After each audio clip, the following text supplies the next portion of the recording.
فرمایا جو اللہ تعالیٰ کو اور قیامت کو مانتا ہے، مومن ہے، اس پہ لازم ہے کہ اچھی بات کہے، اور اگر زبان سے کوئی اچھی بات نہیں نکال سکتا تو پھر خاموش رہے، بری بات نہ کہے۔ زبان کی حفاظت پر بہت زیادہ زور دیا گیا، یہی رشتے بچاتی ہے، یہی رشتے کاٹتی ہے، یہی مرہم کا کام کرتی ہے، یہی کینچی کا کام کرتی ہے۔ اور کہا ویل لکل ہمزۃ لمزہ، تباہی ہے اس کے لیے جو سامنے کسی کے عیب بیان کرے اور پس پشت بھی اس کی غیبت کرے۔ فرمایا بچیں اس سے۔ اور ویل ایک نام ہے دوزخ کی وادیوں میں سے ایک نام وادی کا، کہ اس کے لیے دوزخ کی وادی جو اس برائی میں مبتلا ہو۔ ہم اپنے آپ کو اس سے بچائیں۔ اور غیبت تو غیر محسوس طریقے سے ہمارے اندر داخل ہے، اس کو تو ہم گناہ ہی نہیں سمجھتے۔ اس کی تعلیم اور بھی زیادہ ضروری ہے کہ ہم سمجھے تو صحیح یہ ہے کیا۔ غیبت کا لفظ غیب سے بنا ہے، کسی کی عدم موجودگی میں کوئی بات کہنا، اور شریعت میں غیبت یہ ہے کسی کی غائبانہ طور پر ایسا تذکرہ کرنا جو اسے اچھا نہ لگتا ہو۔ اور وہ غیبت تب ہوتا ہے جب سچ ہو، یعنی ہو سچا، بات جھوٹ نہیں ہے، سچ ہے، اور وہ اس بات کا پھیلاؤ پسند نہ کرتا ہو پھر بھی اسے پھیلایا جائے۔ مظلوم داستان ظلم کہہ سکتا ہے، اسے اجازت ہے، لیکن ویسے ہی کسی کے عیب لوگوں سے بیان کرتے رہنا یہ جائز نہیں ہے۔ اور یاد رکھیے یہ سچ ہو تو تب غیبت ہوتا ہے، اور اگر جھوٹ ہو تو غیبت سے بھی بڑا گناہ ہے، بہتان ہوتا ہے۔ آقا علیہ الصلوۃ والسلام نے اپنے اصحاب سے پوچھا، صحابہ اتدرون ما الغیبہ، جانتے ہو غیبت کیا ہے؟ قالوا اللہ ورسولہ عالم، عرض کی حضور اللہ تعالیٰ اور اس کا رسول بہتر جانتے ہیں۔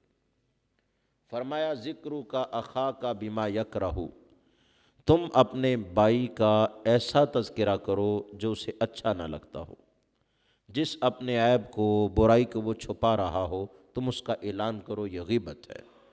صحابہ نے عرض کی حضور اگر وہ اس کے اندر موجود ہو، سچ ہو، پھر بھی؟ آقا علیہ السلام نے فرمایا فَإِن كَانَ فِيهِ فَقَدِ اغْتَبْتَهُ وَإِن لَّمْ يَكُنْ فِيهِ فَقَدْ بَهَتَّهُ أَوْ كَمَا قَالَ، فرمایا ہاں وہ سچ ہو تب ہی غیبت ہے، اگر وہ جھوٹ ہو پھر تو بہتان ہے، اس سے بھی بڑا گناہ ہے۔ یعنی کسی کی سچی بات جو اس میں کے اندر ہے، اس کی موجودگی کے بغیر کسی سے ذکر کرنا کہ یہ شخص بھی اس سے نفرت کرے اور اس کو برا جانے، اس کا نام غیبت ہے۔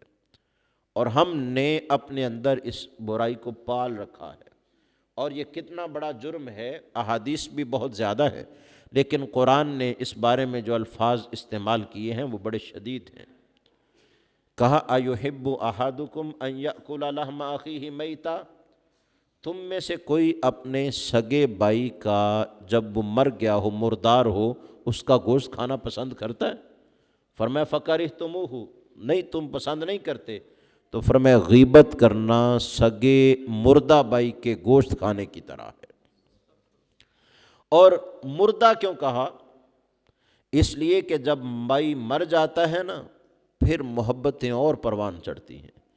آپ اور میں جس معاشرے کا حصہ ہیں، ہم یہاں کئی بھائیوں کو جانتے ہیں کہ 10 سال سے انہوں نے آپس میں رابطہ بھی نہیں کیا، ایک محلے میں رہتے ہیں، لیکن وہ کیا کرتا ہے، یہ کیا کرتا ہے، ایک دوسرے کو نہیں جانتے، ایک دوسرے سے میل جول نہیں، اکٹھے رہتے ہیں لیکن دشمنیاں پالتے ہیں۔ لیکن بتائیے تو صحیح، جس دن بھائی مر جاتا ہے تو اس کی قبر کہاں ہوگی، جنازے کا وقت کیا ہوگا، باقی معاملات میں سب سے بڑھ کے جس سے مشورہ لیا جاتا ہے وہ وہی بھائی ہوتا ہے جو 10 سال سے ملا بھی نہیں ہوتا۔ مرنے پر جن رشتوں نے جاگ جانا ہے، زندگی میں ہم ان کا احساس پیدا کریں۔ جب ان کی مرگ پہ رہا نہیں جا سکتا تو زندگی میں بھی پیچھے نہ رہیں، اپنے آپ کو درست کریں۔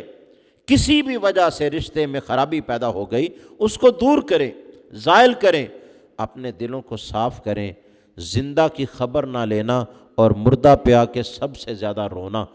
حتیٰ کہ جب بائی مر جائے تو تعلق اتنا بیدار ہوتا ہے، جس نے رشتہ توڑا ہوتا ہے نا، وہ بھی آ کے اسی کے ساتھ تعزیت کر رہا ہوتا ہے۔ جو وہ مڈل مین ہوتا ہے، جس کی وجہ سے خرابی ہوتی ہے، وہ بھی کہتا ہے۔ اور سب لوگ پوچھتے ہیں اس کے بڑے بھائی سے پوچھو جی قبر کہاں نکالنی ہے، اسے پوچھو جنازے کا وقت کیا رکھنا ہے، پھر اس کے فیصلے چلتے ہیں۔ تو بھائی دنیا میں رہ کر ایک دوسرے سے دور بھی ہو جائیں، مرنے کے ساتھ ہی وہ خونی رشتے کا تعلق مضبوط ہوتا ہے۔ تو دنیا میں تو بھائی بھائی کو نوچتے ہیں، خاص کر امیر ہو نا، وراثت زیادہ ہو، مال زیادہ ہو، تو اس میں جھگڑے زیادہ ہوتے ہیں، کثرت سے ہوتے ہیں، یہ حصہ میں نے لینا ہے، وہ حصہ میں نے لینا ہے۔ اور غربا میں یہ جھگڑا نہیں ہوتا، ہر ایک کی اپنی اپنی پریشانیاں ہیں، امیر اپنی پریشانیوں میں مبتلا ہے، غریب اپنی پریشانیوں میں مبتلا ہے۔ اللہ سب کو ان پریشانیوں سے محفوظ رکھے اور باہم شیر و شکر رکھے۔ تو جب مر جاتا ہے تو رشتہ پھر سے عود کرتا ہے، اور خون جو ہے وہ پھر ایک دوسرے کے قریب کرتا ہے۔ تو مرنے کے بعد کیونکہ احساس بڑھ جاتا ہے، اس لیے رب نے کہا مردہ بھائی کا گوشت کھاؤ گے؟